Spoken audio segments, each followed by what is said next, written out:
ಈಗ ಮೊನ್ನೆ ತಾನೇ ಇದೊಂದು ಎಗಾಸ್ ಕಂಪನಿ ಅವ್ರದ್ದು ಮೊಟ್ಟೆಯಲ್ಲಿ ಅದೊಂದು ಯಾವುದು ಉಪಯೋಗ ಮಾಡಬಾರ್ದಂಥ ಒಂದು ಏನು ಆಂಟಿಬಯೋಟಿಕನ್ನು ಇವು ಉಪಯೋಗಿಸಿದ್ದಾರೆ ಅಂತ ಒಂದು ಮಾಹಿತಿ ಇತ್ತು. ಆದ್ದರಿಂದ ಅದ್ರ ಬಗ್ಗೆ ಸ್ಪಷ್ಟವಾದಂಥ ವಿಚಾರ ತಿಳ್ಕೊಳ್ಬೇಕು ಅಂತ ಒಂದು ನಮ್ಮ ಇಲಾಖೆಯವ್ರಿಗೆ ಹೇಳಿದ್ದೀನಿ. ಯಾಕೆಂದರೆ ಮೊಟ್ಟೆ ಇವತ್ತು ನಿಜವಾಗ್ಲೂ ವ್ಯಕ್ತಿ ಆರೋಗ್ಯಕ್ಕೆ ಭಾಳ ಒಳ್ಳೆಯದು. ಆದರೆ ಅದರಲ್ಲಿ ಏನಾದರೂ ಗೊಂದಲ ಇದ್ದರೆ ಅದನ್ನು ನಾವು ಸರಿಯಾಗಿ ತಿಳ್ಕೊಳ್ಬೇಕಾಗ್ತದೆ.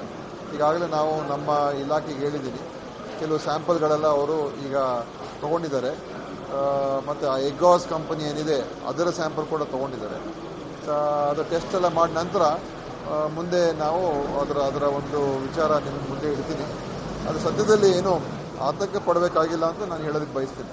ಯಾಕೆಂದರೆ ನಾವು ಕಳೆದ ವರ್ಷ ಸೆಪ್ಟೆಂಬರ್ ಅಕ್ಟೋಬರ್ ತಿಂಗಳಲ್ಲಿ ಸುಮಾರು 125 ಮೊಟ್ಟೆಯ ಸ್ಯಾಂಪಲ್ಸನ್ನು ನಾವು ಚೆಕ್ ಮಾಡಿಸಿದ್ದು ನಮ್ಮ ರಾಜ್ಯದಲ್ಲಿ.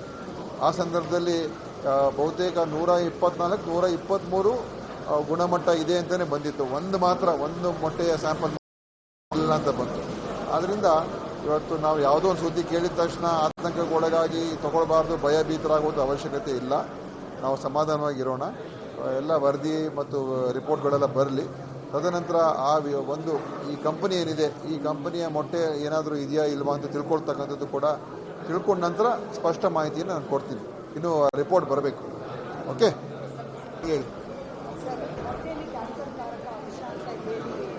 ವೈರಲ್ ಆಗಿತ್ತು ಒಂದು ವಿಡಿಯೋ, ನೀವು ಕೂಡ ಟೆಸ್ಟಿಂಗ್ ಕಳಿಸಿದ್ರಿ, ಮತ್ತೆ ಇನ್ನೊಂದು ಬಾರಿ ಟೆಸ್ಟಿಂಗ್ ಕಳಿಸಿದ್ರ ಅಂತ ಏನಾಗ್ತದೆ? ಇಲ್ಲ, ಈಗ ಮೊನ್ನೆ ತಾನೇ ಇದೊಂದು ಎಗಾಸ್ ಕಂಪನಿ ಅವ್ರದ್ದು ಮೊಟ್ಟೆಯಲ್ಲಿ ಅದೊಂದು ಯಾವುದು ಉಪಯೋಗ ಮಾಡಬಾರ್ದಂಥ ಒಂದು ಏನು ಆಂಟಿಬಯೋಟಿಕನ್ನು ಇವು ಉಪಯೋಗಿಸಿದ್ದಾರೆ ಅಂತ ಒಂದು ಮಾಹಿತಿ ಇತ್ತು. ಆದ್ದರಿಂದ ಅದ್ರ ಬಗ್ಗೆ ಸ್ಪಷ್ಟವಾದಂಥ ವಿಚಾರ ತಿಳ್ಕೊಳ್ಬೇಕು ಅಂತ ಒಂದು ನಮ್ಮ ಇಲಾಖೆಯವ್ರಿಗೆ ಹೇಳಿದ್ದೀನಿ. ಯಾಕೆಂದರೆ ಮೊಟ್ಟೆ ಇವತ್ತು ನಿಜವಾಗ್ಲೂ ವ್ಯಕ್ತಿ ಆರೋಗ್ಯಕ್ಕೆ ಭಾಳ ಒಳ್ಳೆಯದು. ಆದರೆ ಅದರಲ್ಲಿ ಏನಾದರೂ ಗೊಂದಲ ಇದ್ದರೆ ಅದನ್ನು ನಾವು ಸರಿಯಾಗಿ ತಿಳ್ಕೊಳ್ಬೇಕಾಗ್ತದೆ. ಈಗಾಗಲೇ ನಾವು ನಮ್ಮ ಇಲಾಖೆಗೆ ಹೇಳಿದ್ದೀನಿ, ಕೆಲವು ಸ್ಯಾಂಪಲ್ಗಳೆಲ್ಲ ಅವರು ಈಗ ತೊಗೊಂಡಿದ್ದಾರೆ. ಮತ್ತು ಆ ಎಗಾಸ್ ಕಂಪನಿ ಏನಿದೆ ಅದರ ಸ್ಯಾಂಪಲ್ ಕೂಡ ತೊಗೊಂಡಿದ್ದಾರೆ. ಅದು ಟೆಸ್ಟ್ ಎಲ್ಲ ಮಾಡಿದ ನಂತರ ಮುಂದೆ ನಾವು ಅದರ ಒಂದು ವಿಚಾರ ನಿಮ್ಮ ಮುಂದೆ ಇಡ್ತೀನಿ. ಅದು ಸದ್ಯದಲ್ಲಿ ಏನು ಆತಂಕ ಪಡಬೇಕಾಗಿಲ್ಲ ಅಂತ ನಾನು ಹೇಳೋದಕ್ಕೆ ಬಯಸ್ತೀನಿ. ಯಾಕೆಂದರೆ ನಾವು ಕಳೆದ ವರ್ಷ ಸೆಪ್ಟೆಂಬರ್ ಅಕ್ಟೋಬರ್ ತಿಂಗಳಲ್ಲಿ ಸುಮಾರು 125 ಮೊಟ್ಟೆಯ ಸ್ಯಾಂಪಲ್ಸನ್ನು ನಾವು ಚೆಕ್ ಮಾಡಿಸಿದ್ದು ನಮ್ಮ ರಾಜ್ಯದಲ್ಲಿ.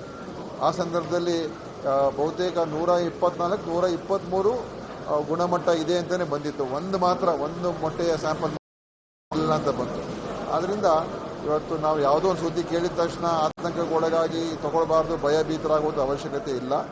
ನಾವು ಸಮಾಧಾನವಾಗಿರೋಣ. ಎಲ್ಲ ವರದಿ ಮತ್ತು ರಿಪೋರ್ಟ್ಗಳೆಲ್ಲ ಬರಲಿ. ತದನಂತರ ಈ ಕಂಪನಿ ಏನಿದೆ, ಈ ಕಂಪನಿಯ ಮೊಟ್ಟೆ ಏನಾದರೂ ಇದೆಯಾ ಇಲ್ವಾ ಅಂತ ತಿಳ್ಕೊಳ್ತಕ್ಕಂಥದ್ದು ಕೂಡ ತಿಳ್ಕೊಂಡ ನಂತರ ಸ್ಪಷ್ಟ ಮಾಹಿತಿಯನ್ನು ನಾನು ಕೊಡ್ತೀನಿ. ಇನ್ನೂ ರಿಪೋರ್ಟ್ ಬರಬೇಕು. ಓಕೆ.